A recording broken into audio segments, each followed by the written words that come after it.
Tu veux avancer, tu ne sais pas par quoi commencer. Je vais te donner une méthode très simple aujourd'hui que tu vas pouvoir appliquer. Ce n'est pas une théorie, c'est juste un plan d'action que tu vas pouvoir mettre en place. La première étape, c'est de choisir une chose à la fois. Une seule chose à la fois. Pas deux, pas trois, une chose. Donc, comment tu vas faire ça? Tu vas prendre une feuille, tu prends un crayon ou un stylo si tu veux et tu vas commencer à écrire. Tu écris toutes tes idées, que ce soit le fait que tu veux prendre soin de ta santé, que tu veux aller au gym, que tu veux lancer ton business, que tu veux perdre du poids, peu importe, tu écris tout. Ensuite, parmi tout ça, tu vas choisir une seule pour en faire ta priorité. Lorsque tu finis de choisir cette action-là, tu vas venir barrer toutes les autres. Sinon, tu peux faire l'inverse aussi. Tu commences par barrer qu'est-ce qui est moins important pour aller au plus important jusqu'à ce que tu choisis une seule. Le choix que tu vas faire, ce n'est pas le plus important, ce n'est pas forcément ta seule priorité. Le choix que tu as fait, c'est celui que tu vas pouvoir avancer durant ta semaine, par exemple. Il faut que ça soit concret, que tu aies au moins les moyens de pouvoir avancer avec ce choix. Ça veut juste dire que tu choisis ce qui est ta priorité en ce moment, parce que tu ne peux pas avoir plusieurs priorités en même temps. Sinon, tu vas te perdre justement. Donc, au lieu de rester là à réfléchir, tu prends action. Tu choisis une action et on passe à la deuxième étape. Maintenant, tu vas venir définir une action terminable. C'est quoi une action terminable?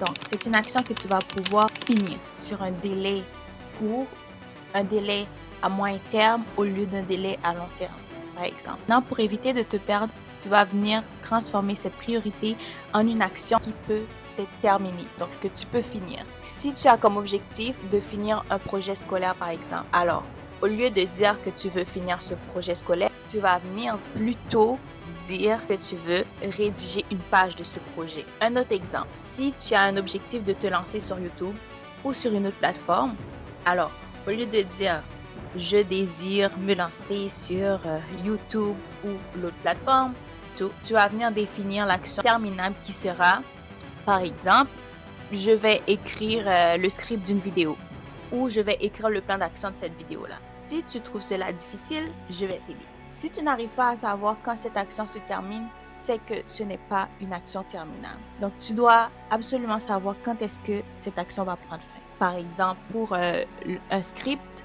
ben, ça va être un 30-45 minutes que tu vas te fixer. Donc, tu sais qu'à un moment précis, cette action-là va prendre fin. Maintenant, une autre étape très cruciale, tu vas venir bloquer du temps pour faire cette action. Tantôt, je te parlais dans le temps, donc un 30 minutes, un 45 minutes, ben, c'est là que tu vas venir bloquer ce temps. Tu mets un chrono, soit de 30 à 45 minutes, pas plus. Lorsque le chrono s'arrête, tu t'arrêtes aussi. Oui, mais pourquoi je m'arrête alors si je n'ai pas terminé? En fait, qu'est-ce que ça va venir faire? Ça va venir t'aider à prendre action. C'est le début. C'est normal. Au fur et à mesure, tu vas t'adapter. Tu vas savoir combien de temps que ça te prend pour faire les choses.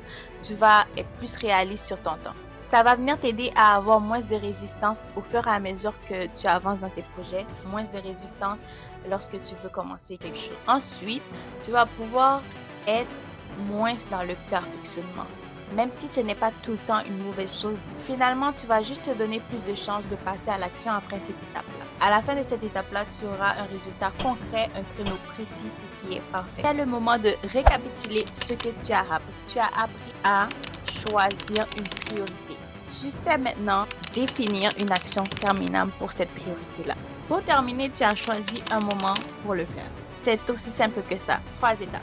Donc, avancer, ce n'est vraiment pas rester là à réfléchir, c'est vraiment prendre l'action. Donc, ces étapes-là sont vraiment là pour t'aider à prendre l'action concrète que tu dois prendre pour avancer. Dans la prochaine vidéo, je vais t'expliquer pourquoi tu te disperses aussi facilement et comment tu peux éviter de retomber dans le cycle. Donc, si cette vidéo t'a aidé, n'hésite pas à t'abonner, à laisser un like et à me dire à quelle étape est-ce que tu es rendu. N'oublie pas de revenir pour la prochaine vidéo. Finalement, si tu appliques cette méthode, n'hésite pas à me le dire en commentaire.